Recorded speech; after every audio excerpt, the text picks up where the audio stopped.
এখন যিনি আমাদের সবচেয়ে পথ প্রদর্শক, আমাদের চালিকা শক্তি, আমাদের একটা আস্থার স্থল, আমাদের ভারপ্রাপ্ত চেয়ারম্যান জনাব তারেক রহমান, আমাদের জাতীয় স্থায়ী কমিটির সম্মানিত সদস্যবৃন্দ এবং আমাদের নেতৃবৃন্দ, আসসালামু আলাইকুম।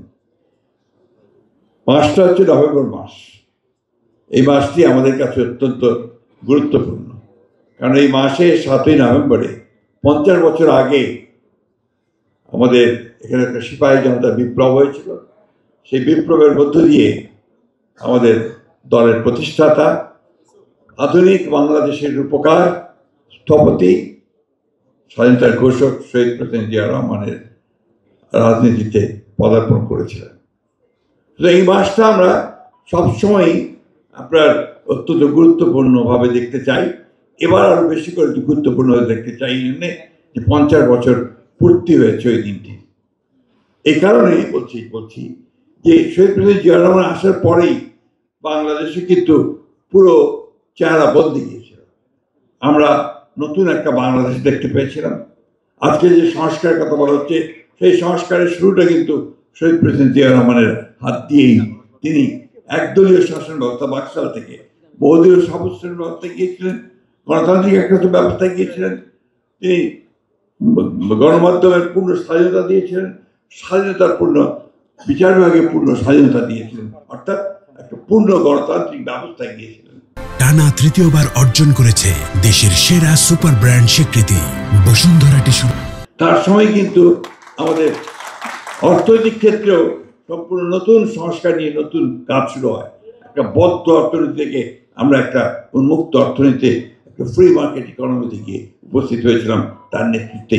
বাংলাদেশ মাত্র 3.5 বছরের মধ্যে অনেক দূর এগিয়ে গিয়েছিল।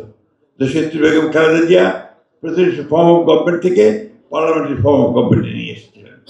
এই বিষয়গুলো আমাদের বলা দরকার এই জন্যে যে আজকে একটা অত্যন্ত পরিকল্পিত প্রচারণা চলছে যে বিএনপি সংস্কার চায় না, বিএনপি সংস্কারের বিরোধী।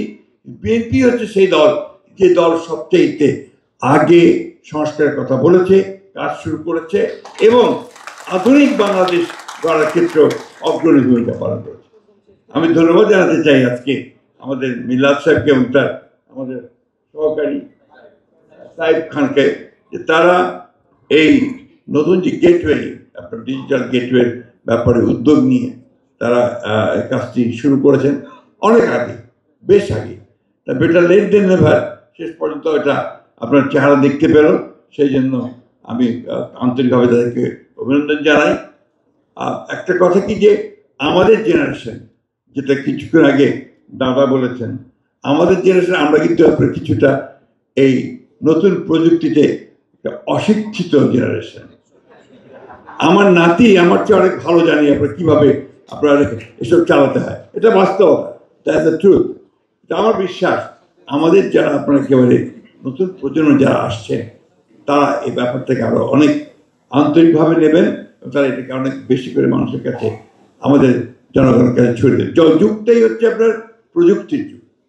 4th রেভলিউশনের পরে এখন আপনার কোনো উপায় নেই যে আপনি এটাকে বাদ দিয়ে অন্য কোনোভাবে যাবেন। সুতরাং আমাদের সকলের দায়িত্ব, বিশেষ করে তরুণ দায়িত্ব, এটাকে অতি দ্রুত রপ্ত করে তার মাধ্যমেই আমাদেরকে সামনের দিকে এগিয়ে যাওয়ার কাজটা করা।